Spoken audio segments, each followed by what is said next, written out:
Welcome to the Whiskey Vault. I'm Daniel. I am Brex. This is Kirkland. Yeah. Small batch bourbons there. Ironically, it came with socks. Did they steal our idea? Yeah. Was it tube socks? Yeah. Well, have you ever seen the sock table at Costco? It's Was insane. it tube socks? Yes. I will fight Mr. Kirkland. That's the guy's name. Totally. Mr. Kirkland. Mr. Kirkland. I want to. You're done. Here's what I want to see. I want to see you storm into Costco and like, I need to speak to Mr. Kirkland. So they, as does Trader Joe's and the other companies that have retail stores in states where they can sell alcohol. Yeah. They source whiskey to do their own branded stuff. So Kirkland has a bunch of ones. We did a couple of them. We did a Canadian whiskey. We did a Scotch. Yeah. Or an Irish. We did an Irish. They're usually proof down pretty low. And this is a bourbon, but it's not just any bourbon. Their other bourbon is an actual bourbon. It's probably Jim Beam. This is rocking. This is Tennessee. Tennessee whiskey. 7-year-old Tennessee bourbon. And it's the 51.5%. Yeah. Now, Okay. no one knows who made it. I'm getting, well, Mr. Kirkland did, obviously. It's Just in his basement. the Kirkland family recipe. Yeah, it goes back multiple generations. It's handmade. I'm getting a really nice vanilla. Notice that it is small batch. It's premium small batch, actually. Premium small. Not just any kind of small batch. Premium small batch. That small batch, that sucks. Yeah, it's You get bullshit. the primo stuff out of here. It's like proletariat So small saith batch. Mr. Kirkland. Yeah. We get him on the horn and chew you bastards out with subpar You say small get him on the batch. phone, I just picture you with the old phone where you hold it and Give me Mr. ring it and Kirkland. talk into it. All right. I'm getting a vanilla on this nose. That's all I'm getting. It's Yeah. just a vanilla bourbon. A vanilla, and then there's a little bit of that oak behind it, but predominantly on the nose, a bourbon jumps out, or the vanilla jumps out. Now, of the from glass. various places, I've heard different people talk about things. There was a website called Recent Eats that in 2017 tried to make a list of all the people making whiskey, and he listed Collier and McKeel, a company called North Coast Spirits, owned by a California company, Yeah. but based in Nashville. That is the one that was responsible for the Costco whiskey. Okay. Who knows if that's right? Eventually, you start to find a little brown sugar underneath that vanilla on the nose. Brown sugar, the oakiness stays. It actually grows a little bit, but you It does acclimate. start to turn into like a fall drink, like when everyone's trying to release holiday drinks. Like Yeah. Starbucks comes out with the pumpkin latte, Yeah. and everyone else is coming out with fall treats. It lives in that category. You acclimate to the vanilla a bit. You get the brown sugar. You get the oakiness a little bit more. Oh, it's just a nice rounded, mildly brown sugared spice. Ooh, A little flat, but almost. It's not what it is, but almost like a pumpkin spice. yeah, and it has no finish. It drops off a cliff halfway through and then vanishes. But you know what it does have, though, that I think a lot of the Kirkland customers will appreciate? At 50% respectable proof, how easy it is. yeah, that's true. It goes down really, It drinks more like a effortlessly. 43 or It a does. 40. It does. Yeah, and the flavors are classic. You're not going to find anything ridiculous here. You know what it tastes like? It tastes like a premium, premium small batch. Irish there. eyes are crying.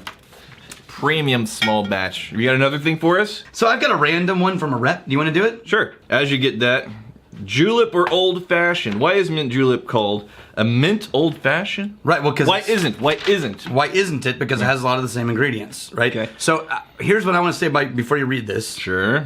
That was by Oh, who? that was by the we got the Fazelhurst. So this was in Reddit. Yeah. And I think somebody replied. His name is right there.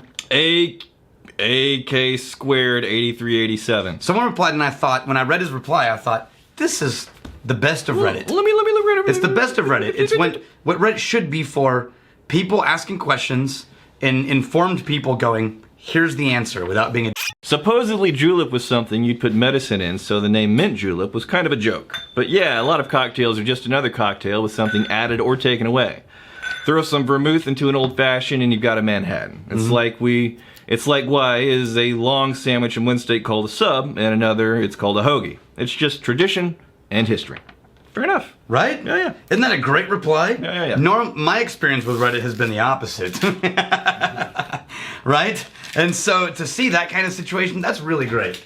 Good reply. And I think that's a cool analysis of spirits in general or cocktails, is that there's often very few variances. It's like the difference between cappuccino and a latte and Americano. Right. They just have to do with proportions of things and one added ingredient. And right. Yeah. So this is, well, first, this is a gift from Sarah Tuttle.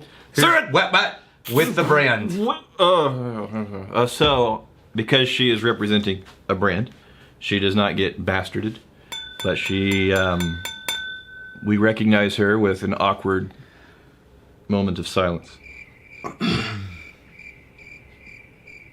She, It's bourbon. Okay.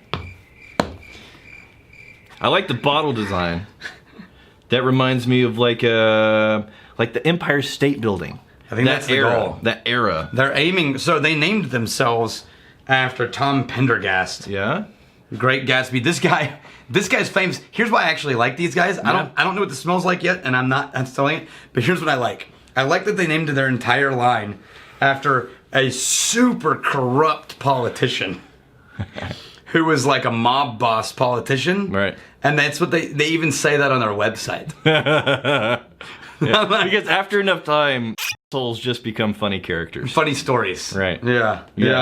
So I kind of like that. The perfuminess on this bourbon, though. Oh man. Yeah. Wow. This is in the upper tier of the amount of perfume I've ever had out of a bourbon. So the cool thing about this is a double oaked bourbon. Okay. And what they're doing is they're aging it, and then they are inserting different kinds of new staves into the barrel to finish it with. Okay. So, you know, we were having like the sweet tarts debate. Yeah. You were saying sweet tarts were like the chalky hearts. And I was like, no, that's not it. Smarties. And then I corrected you, and I said, no, it's the things that have like the concave discs. That's still not a sweet tart. It's a Smartie.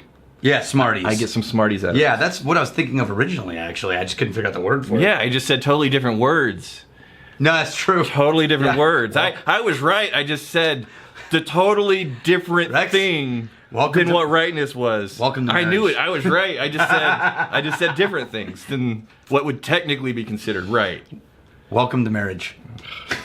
I know I'm right. I just didn't use the words that you should have heard that I didn't say. A perfumey floral coming out of that bourbon, mixed with like that artificial sugar from a Smarties. So they're doing Smarties the direction of, you know, the makers where they added the different stave, Makers 46? Oh yeah.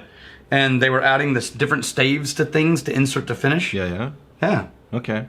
Oh, that's nice. Goes down easy. Yeah, it's very friendly. Up first, it's just an initial buttery, round sweet burst, and then it just kind of flowers into this barrel spice. You get a buttery?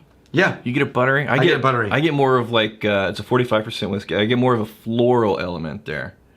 More of a, like the perfuminess on the nose turns into just really, not hothouse, you know, vegetal type of plant-based floral, but just like the most perfumed flowers type of floral. I can get behind that. Yeah. And then there's, underneath it all, there's that thin layer of oak throughout on the nose and on the taste. What I'd say is that sip is that intro of all the sweetness, and then it sort of flowers into the barrel spice, and then the finish is a perfect blend of the barrel spice and the sweetness. The sweetness, and the sweetness morphs into more of like that classic bourbon cherry. Man, that's good. With the barrel there. I like it. Yeah. Yeah. I don't actually know if they're making it.